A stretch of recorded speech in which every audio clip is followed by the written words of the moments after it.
Student, हम लोग पिछले लेक्चर में यूनिवर्स के बारे में पढ़े थे। अब हम पढ़ेंगे nebula, birth place of new stars.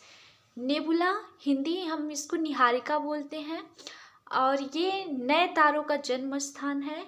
Like people, stars and are born, they grow old and die. Their birth place are huge cold clouds of gas and dust known as nebulas. लोगों की तरह तारे भी जलते हैं, वे बड़े होते हैं, बूढ़े होते हैं और मर जाते हैं। उनका जन्म स्थान विशाल ठंडे गैस और धूल के बादलों में होता है। किसमें होता है?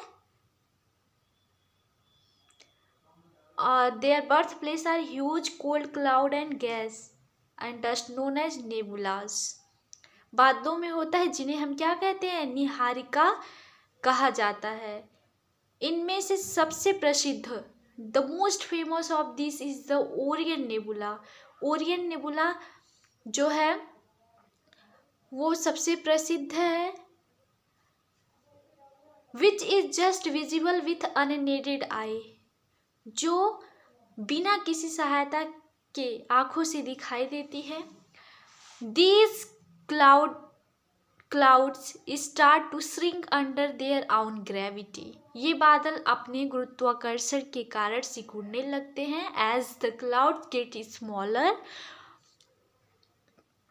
और जैसे ही बादल होता है, it break into clumps. जैसे ही बादल होता है यह गुच्छों में क्या होता है? टूट जाता है। क्लम्प्स मीन्स होता है गुच्छा, कह सकते हैं। ईच क्लम्प्स, हर गुच्छा, eventually became so hot and dense, क्या होता है?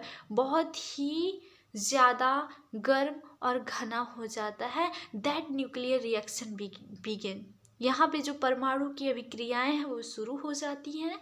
When temperature reaches 10 million degree Celsius का, जब जो टेम्परेचर है पहुंचता है 10 billion degree Celsius, the clumps become a new star.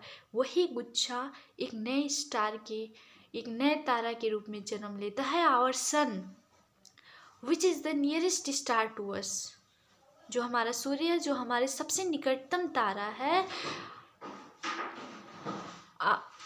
Stars was born like this about 4.6 billion years ago. लगभग 4.6 बिलियन पूर्व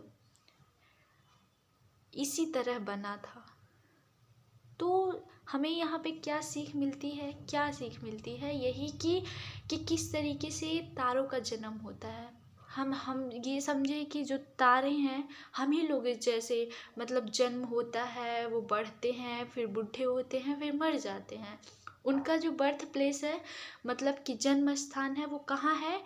एक बहुत बड़े कोल्ड, जो ठंडे बादल होते हैं उसके, गैस के ठंडे बादल, गैस के ठंडे बादल। किसके बादल किसके होते हैं? गैस के और धूल के। उसी को हम नेबुला कहते हैं।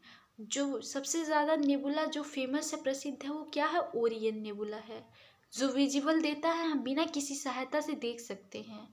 ये जो क्लाउड है क्या होते हैं? सिकुड़ते हैं अपने गुरुत्वाकर्षण के कारण, फिर उसके बाद ये छोटे होते हैं और गुच्छों में टूट जाते हैं। और जो गुच्छा होता है बहुत, हर गुच्छा क्या होता है? गर्म हो जाता है, घना हो जाता है, फिर न्यूक्लियर का रिएक्शन वो होता है, क्या शुरू हो जाता है। और जब टेम्परेचर 10 मिलियन डिग्री पहुंच जाता है तो हर गुच्छा एक नया तारा बन जाता है। और इसी तरह जो हमारा सन है, सूर्य है, वो भी इसी तरह बना था। तो क्या लिखा है? अमेजिंग फैक्ट में लिखा है आवर ओन स्टार, हमारा जो खुद का स्टार है, the sun has reached the third stage of star's life. कहाँ पहुँच गया है? थर्ड स्टेज स्टार के लाइफ से। It will continue to use up its gases for another 5 billion years. पता है, 5 बिलियन ईयर से अपने कंटिन्यू कर रहा है, यूज कर रहा है अपनी गैसेस को। बस स्टूडेंट, आज के लिए इतना ही। और ये वीडियो, आज का लेक्चर बहुत ही महत्वपूर्ण रहा। हम लोग इसमें सीखे कि किस तरीके से हमारा स्टार्स बनता है, किस तरीके से और thank you so much watching for this video.